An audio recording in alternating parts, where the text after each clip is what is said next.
So, you want to study abroad in America, do ya? Well, after this episode, you just might want to cancel that flight, yo. What up? A big kamshia to all of you for liking, sharing, and donating in our previous episode. There were a lot of great and insightful comments, and some of them even inspired us. We never expected so many of you to be down with this real hardcore hip-hop shit. And for us, it is very important to not be neutral. If you want to make an argument, you must first have a position. And when you have a position, it is impossible not to offend someone. But if you don't stand for something, then you'll definitely fall for anything. So for those of you that want to remain neutral, I'd suggest you go over and watch Discovery, yo. So, in our previous episodes, we've gone through all of the isms, social justice education, and critical race theory. And today's episode will find us exploring how the new left has overtaken the American education system. In our process of digging, we saw some ridiculous shit. Even students and professors claiming their school curriculum had been designed in North Korea. Why aren't more people intelligent, like me? So hold on to your butts, because this episode might make some of you parents bring your kids right home from the US College University ASAP. You know the drill, we've broken it down into 3 parts, just for you. So prepare to dive into the deepest part of the Sea of Blood. Aquaman! Oh.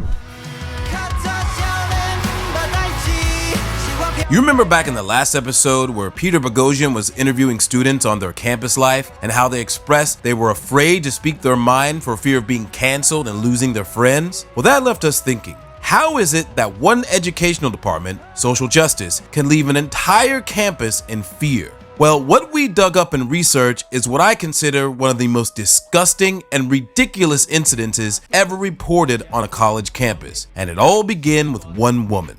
Now, because this woman is alive and still working in the US, I don't want this channel to go from Haojita to Broke Jita or worse, Kadachia, so I will simply refer to her as Karen. Now, Karen is in her mid-50s. Upon graduating with a degree in education back in the 90s, she took on her first position at the University of Delaware as the Director of Residence Life. Essentially, she was in charge of the students' living campus experience. Now, we already know that at this point, most anyone coming from the education department is bound to have the stench of social justice on them, and Karen was no exception. By 2007, she took many of the ideals from the New Left ideology and applied them to her campus managerial procedures and the curriculum for 7,000 freshman students.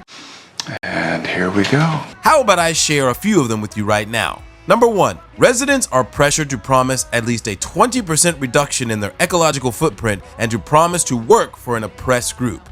An oppressed group? Well, that means you gotta work for a classmate in the LGBTQ community, Black, Asian, or Hispanic people. Maybe you wash their clothes, carry their books, or shine their shoes.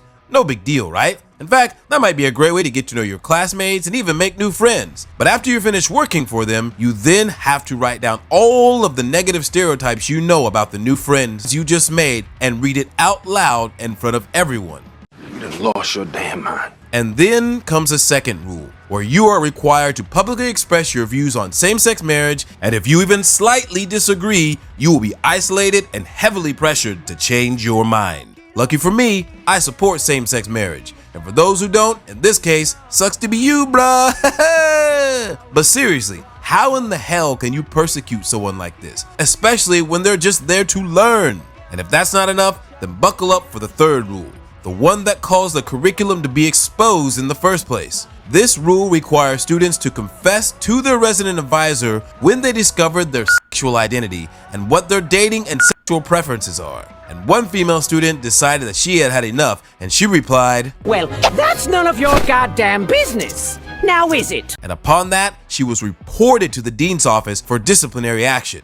Now afterwards, the press and the public caught wind of this, and they were pissed. Students and staff from the university were pressured into voicing their support for the program under the threat of expulsion and possible job termination. Now Karen confidently defended her curriculum as treatment for the students' incorrect attitudes and beliefs, and that it was a cutting-edge program that could be exported to universities around the country. But the students and professors on the campus secretly joked about it being made in North Korea. I've got a butthole and it's working overtime. Now, after all the dust had settled, you would think Karen would be removed from her position, right?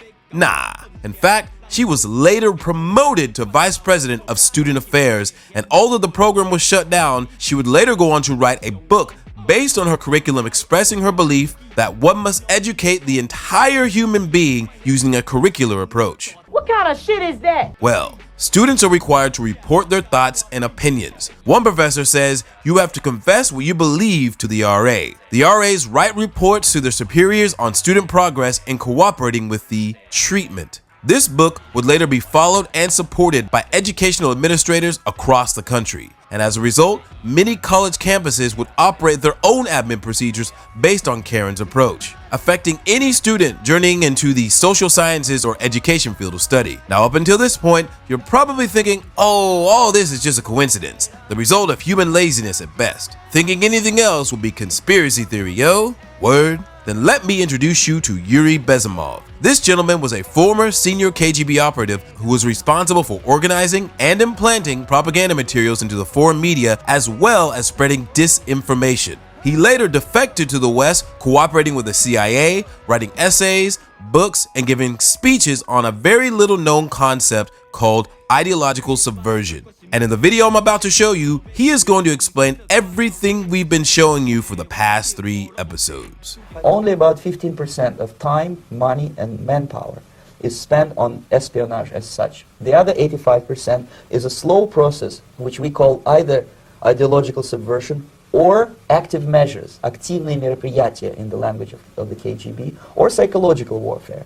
What it basically means is to change the perception of reality of every American to such an extent that despite of the abundance of information, no one is able to come to sensible conclusions in the interests of defending themselves, their families, their community, and their country. It's a great brainwashing process which goes very slow, and it's divided in 4 basic stages. The first one being demoralization. It takes from 15 to 20 years to demoralize a nation, because this is the minimum number of years which requires to educate 1 generation of students in the country of your enemy, exposed to the ideology of the enemy. In other words, Marxism-Leninism ideology is being pumped into the soft heads of at least 3 generations of American students without being challenged or counterbalanced by the basic values of Americanism.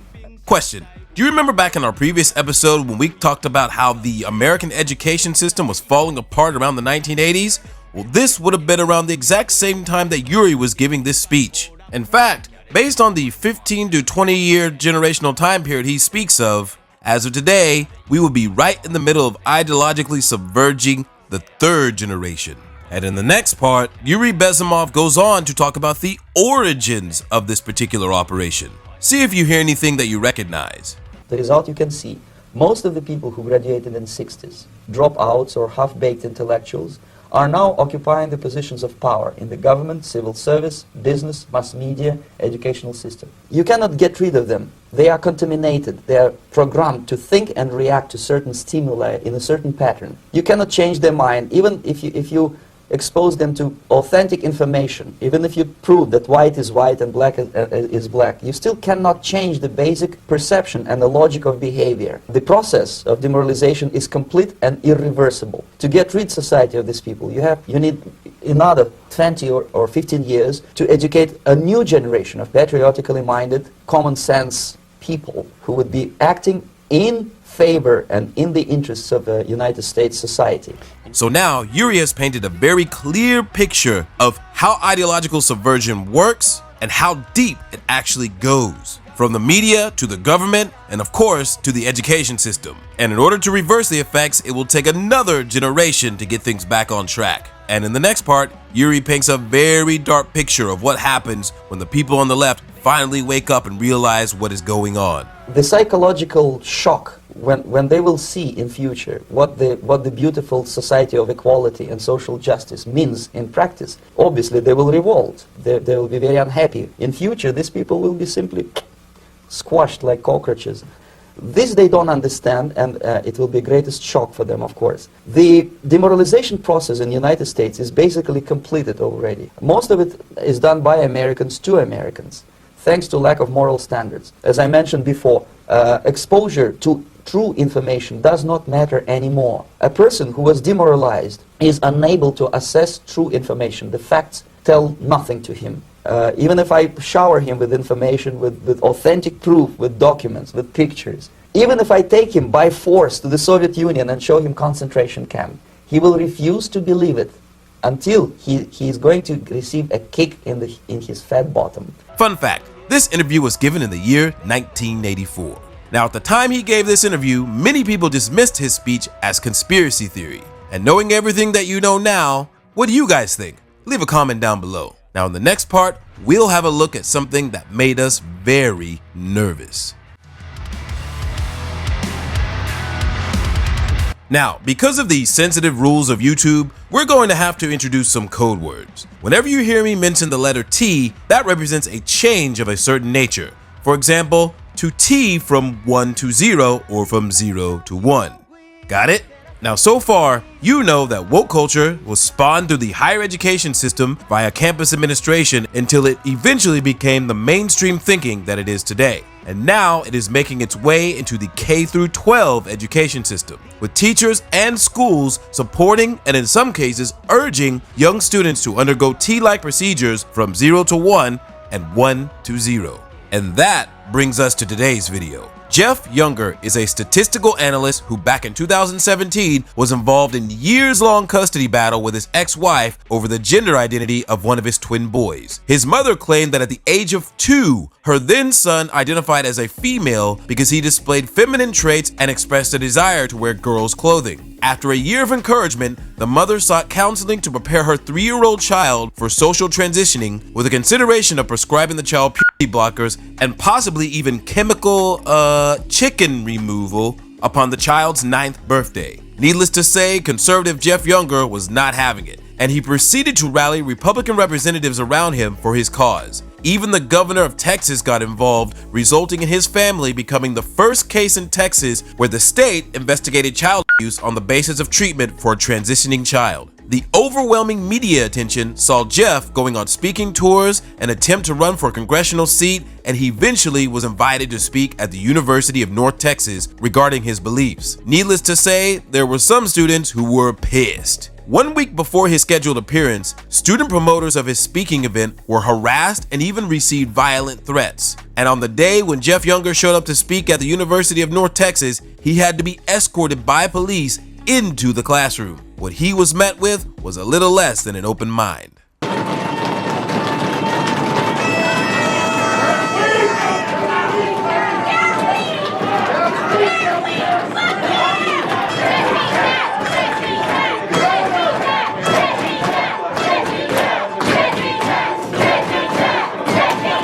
Now, after 20 minutes of desk slapping, yelling, and name calling, the professor of the class, who himself is actually in quite a unique position, unexpectedly comes to Jeff's defense. And listen carefully to how the students respond. I'm a UNT professor. My name is Adam Briggle. I'm also a father of a transgender child. These are difficult times. What you're doing is right, but also wrong. You see, you're feeding their media narrative about how we shut down free speech. They're gonna say that anyway! Hold on. We're gonna fight back! You're about to listen to a dinosaur from the past. He is a dinosaur. You're running for It's a dinosaur that doesn't need child support. Hey, You should be on speak. We're at a university, and right now we're in a weird chapter of history where somehow we think it's appropriate to let somebody like this speak. No, the university did nothing to stop them. You've been invited here. You are in the right, but right now we've had our protests. We need to let him speak. Why? Free speech! Free speech! If you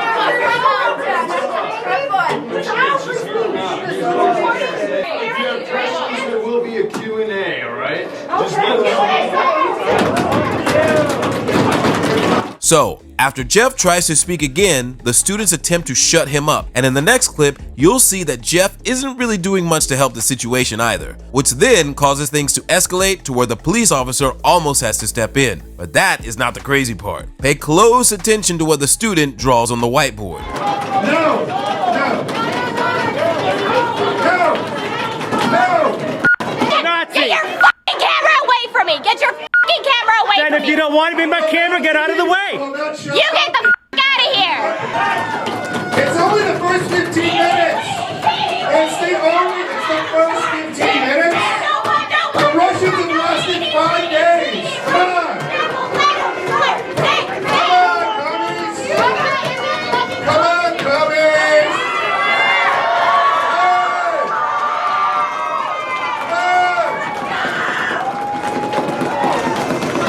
It's upside down! Just like your ideology! It's upside down! You went upside down, your world's upside down! Alright, how about a name? Come on, give us your name! Come on, have some courage! Now, because that person can't really draw that well, let me clarify for you. That is the hammer and sickle, which was first adopted during the Russian Revolution and later evolved into the emblem for the Chinese Communist Party. Still think this has nothing to do with the Cultural Revolution? Now, in the final clip, you're going to see 3 things. First are physical attempts to censor a cameraman. Secondly, someone who apparently thinks they're Sindel from Mortal Kombat. And finally, an all-out battle over pronouns. Who knew the English language could be so goddamn contentious? You're blocking your fucking... Don't fucking touch me! You touch me while we're getting find the fuck out!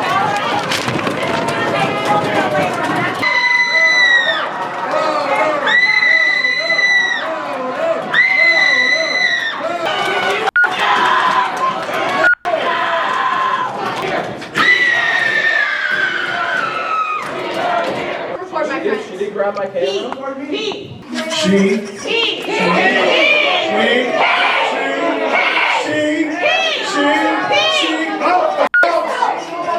Hey, police, I just got spit on. He, him, his! Your daughters are she, her! Her name is Luna, not the dead man that you keep calling her. I got it, man. It's sir! Sorry, man. Sir! Man, It's disrespectful! It's disrespectful right here! you're a woman. He's a man! He's a man! He's more of a man than you are! He's more of a man than you are! Listen, we actually believe that if someone disagrees with something, you can stand up and spit on them. Wow, my man actually got spit on. Now don't get it twisted. He could have handled that situation a little bit better. Maybe he could have been a little less antagonizing. But regardless, that does not earn him the right to have someone hurl their DNA at him from their mouth. Ugh. So, we've come to the end. And by now, you should have a better understanding of the origins of extreme PC culture and how it spread throughout the United States. We've seen plenty of comments from many of you wondering, oh God, is there even hope for the future? And like I said before, because anyone who has studied even a little bit of history knows that what the left is best at is eating their own. There are many people currently leaving the left, some going center of it, some going right of it, but all choosing to fight against it. And in the following episodes, I will introduce some unlikely harsh critics of the left who, after exposing the truth, suffered an unfortunate end. We'll dive into why woke culture is so extreme, chaotic, and irrational, and the psychological implications into behavior like this. You give an ugly guy a chance, he thinks he rules the world. Because they got a hot girl, they can be horrible. Like, you're still ugly. And this. You think it's at the expense of men? Like women want to be better than men? No, definitely not. Not better than men, but we are better than men. And if you think you're safe, think again, son, because this shit has already in Taiwan. But don't worry, I'm going to teach you some very scientific and precise methods on how to deal with the ridiculous woke bullshit. And if you plan on working for an American company, then you definitely need to watch our next episode, because I'm going to show you why some big companies are so fond and supportive of SJWs and extreme political correctness. And this is not a conspiracy theory, yo. We have dug up a lot of amazing evidence, and some believe that it just might lead to the next American Civil War. But before they start fighting, remember to like, comment, subscribe, and we'll see you on the flip side. Peace!